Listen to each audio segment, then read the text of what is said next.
Way, Mitch McConnell just put out a statement in which he said tonight the president reaffirmed his commitment to addressing the humanitarian security crisis at our nation's southern border. His proposal to increase security through physical barriers suits the reality on the ground. It's what career Border Patrol experts support and are asking for, and it simply builds on earlier legislation that Senate Democrats like then Senator Obama, Clinton, Schumer previously supported with enthusiasm. The past 18 days have shown Democrats' refusal to negotiate is not due to any principled objection, but simply due to partisan spite for the president, for the men and women of Border Patrol, for the safety of American families, for all Americans who deserve a fully operational federal government. I sincerely hope my Democratic colleagues will come to the table and deliver a solution. Joining us now, we go to the House. House Minority Leader Congressman Kevin McCarthy is with us tonight. You have taken a strong and principled stand, similarly, that this is about life and death. You also are from California. You have seen the impact in your state most recently with police officer Singh in his particular case. I saw it with Officer Singh and his family. The individual who murdered him was arrested in my county on his way back to Mexico. What's going on and what the president sounded like tonight, I thought he was very strong, very confident, and talked just about the facts. I've watched this president from the moment there could be possibility of a partial shutdown, try to find a solution. Be here in Washington. Call the individuals in. And when we met last week, Wednesday, before that leadership race, we could tell Nancy Pelosi could do nothing until the speaker race happened. Remember how close that was. Those individuals had to vote present for her to win speaker.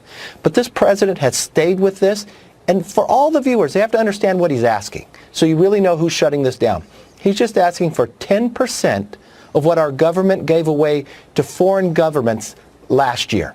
The $56 billion they gave away, he just wants $5.6 billion to secure our border.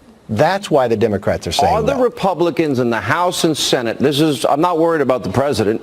We kind of learned that if he says he's going to pick a fight and he believes in something strongly, in this case he's talking about human lives, about serious violent crimes among a very small percentage because the borders are open, and drug and human trafficking. Are the Republicans in the House and Senate, are they willing to stand behind him for as long as it takes? I think that's what a lot of conservatives want to answer tonight. Congressman. I think the American public has seen that. Because this isn't just about a party, this is about a country. You know, I was not even in Congress in 2006 when Schumer voted for that. They promised the American public that we would have 700 miles of fencing. It's about time someone stood up and made it happen what they promised the American public they would do. We've watched, and for the Democrats to say there's not a crisis, this is what happens in those meetings, Sean. When Secretary Nielsen goes to provide facts, not something she's made up, but something that's happening along the border, those 17,000 individuals who were stopped along the border that have a criminal record, or those 800 gang members that have been stopped, these are just things that have happened along the southern border. Nancy Pelosi would interrupt her so she could not speak. By the third meeting where Secretary Nielsen finally got a word out, she just started, I don't believe your facts. I don't believe your facts. This is the problem that we have. Democrats do not want to listen to really what's happening. The amount of drugs. The president laid it out. The amount of people who are dying, more than in the Vietnam War. We have a crisis on our border. He's standing up for it. And I will tell you this. Our conference stands with him, and we have resolved to see this through, just what was promised to the American public back in 2006, where Schumer voted for it. Schumer, Hillary, Obama, many of the Biden, they all voted for it. The whole group. It was interesting, the exchange you referred to, and that was between Nancy Pelosi and Secretary Nielsen. And I don't believe your facts. And they're not my facts, they're the facts. The secretary, I thought, had a good response. Exactly. But the facts that she spoke about in this 2-year period, 4,000 homicides that were committed by illegal aliens, 30,000 sex crimes, 100,000 violent assaults. That's not drugs and that's not human trafficking. And by the way, people on both sides of the border, those that make that arduous journey, the 98% that want what we take for granted, more freedom, more opportunity for themselves, their families, their kids, their grandkids. We're not talking about them. But if they can cross over seeking a job, so too can the criminal element, potential terrorist elements, which also have been stopped at the border. We've watched that many times before. And what's happening inside these meetings, and I'm thankful the president's calling us back again, because this president wants to find common ground. Watch what he has said. He's moved from a concrete barrier to make sure that they had slats. He's talked about other elements that the Democrats talked about. In those meetings, every Democrat will say they're for border security. So then I ask the question, well, what's your definition of border security? Who in America today believes you could have border security with not some form of a barrier? We've watched what happened in San Diego. El Paso's become one of the safest cities because they have a barrier. We watched in Yuma, Arizona. What's happened is those illegal crossings have dropped more than 90%. We know it works. We know we need it. We know we have to use technology as well. This is where the president has stood strong. He is standing strong for the American public, but more importantly, he's the one person in the room that's trying to find compromise where the Democrats will not move at all. All right, Kevin McCarthy, the House Minority Leader, thank you for being with us. And joining us now on the phone for a quick reaction is the great one, Life, Liberty, Levin. We call him Mark Levin, the great one, is with us. You know, Mark, it really comes down to the arguments that were made by Schumer and Pelosi. I don't mean to be sarcastic, but it looked like a Saturday Night Live opening skit. But especially considering Chuck Schumer in particular's past support, Obama's support, Hillary's support, Biden's support for barriers and a wall, both in 2006 and 13. But they're saying that this is a manufactured crisis, and they are saying that they're upset about the delayed checks to furloughed federal government employees, which I am sympathetic towards. But the president is making the case that we have Americans being victims of crime, homicide, sexual assault, other violent assaults, that we have trafficking, that's going across the border, human trafficking, drug trafficking. To me, it's about life and death or inconvenience. This is not manufactured. You can't tell the son of Officer Singh that this is a manufactured crisis.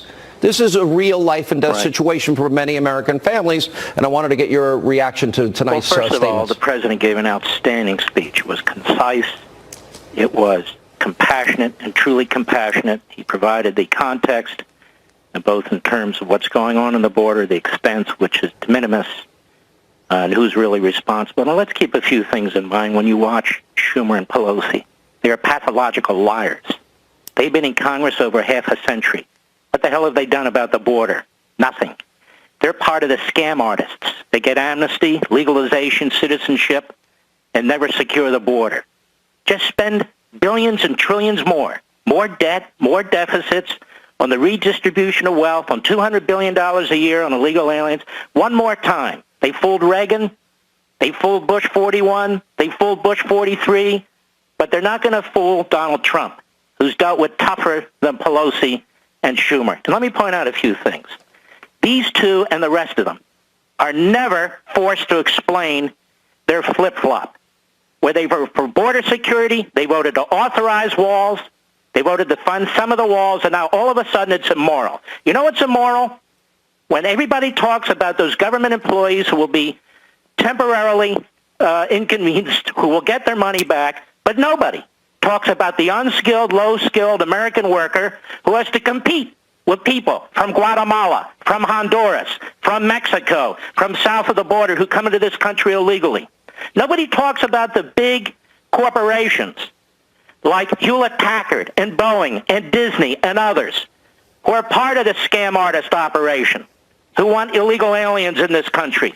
Nobody talks about the fact that destroying our immigration system, these Democrat city sanctuary cities, these Democrat state sanctuary states, where the citizens are treated as second-class citizens, and the taxpayers have to cough up the money for what? Let me explain what this is about. Power. Democrat Party power. Democrat Party before country. There's an excellent piece in, of all places, The Atlantic, a left-wing site, written by a guy by the name of Peter Bumpart, a liberal. And he says, between 2008 and 26, the Democrats became more and more confident that the country's growing Latino population gave the party an electoral edge. So they switched. Salon, which is a left-wing site. They declared, after Obama's 2008 win, if that pattern continues with the Latino vote, the GOP is doomed for 40 years of wandering in the desert. And he goes on to explain this. This is a liberal on a liberal site. That is exactly what's going on. Notice Pelosi and Schumer didn't talk about the American worker. Notice they didn't talk about the communities on the border that are suffering. Notice they never talk about law and order because they hate law enforcement. They never talk about the overwhelming costs involved in health care, the overwhelming costs involved in our public schools. Localities and states, they're barely reimbursed for this. Hey, Mark. We, the American taxpayer, the American citizen, we take it in the neck. One other thing. The Democrat platform in 2008. Read it. Let me ask you, Mark, hold if on I now. can. The Democrat platform in 2008 Let me- basically supports virtually everything the Republican president of the United States said today. The American people haven't changed. The Republican Party hasn't changed. The Democrats, for political reasons and power reasons, they've changed, and they want to drag us all off the cliff with them. Hey, Mark, that's a great point, and we played their past statements many times on this program. I know you played it on your radio show and Life, Liberty, and Levin. I want to get into the issue of legality, and I saw a post that you made, and that is that the president, as the commander-in-chief, has the right to declare a national emergency, which would then therefore give him the funds. Obviously, it would end up in the courts. They go judge shopping. They put it in a court in California, so it would go to the Ninth Circuit. I want to talk about the legality of that, and also as the commander-in-chief, constitutionally, this is your wheelhouse, wouldn't he have the ability to say that this is a national security issue, and as such, be able to appropriate funds from the Defense Department as well? Doesn't he have other options here? As usual, no brag, just fact. It's left to me to straighten out all the phony experts on cable and network TV who have law degrees and pretend they know something. It's called the National Emergencies Act There are a lot of of dumb lawyers on 1976. TV, Mark. I agree. And basically, Congress passed this to tighten, to limit what a president could do unilaterally. And there's a provision in the statute. It's a statute, so it's not the president acting unconstitutionally. And in this statute, if Congress wants to reverse or halt what the president is doing unilaterally, it takes a joint resolution of the House and Senate, a majority vote of both. So there is a check. That's number one. Number two, these powers essentially, in different iterations in the past, different laws in the 20 past, seconds, Mark. go back before Abraham Lincoln. They have been exercised multiple times. I would tell the Bushy never Trumpers they were exercised multiple times by George W. Bush. All right, Mark, we got to have to let it go there. Mark Levin, the great one, Life, Liberty, and Levin, number one show on the slot Sunday nights, 10 Eastern here on the Fox News Channel. When we come back, I give you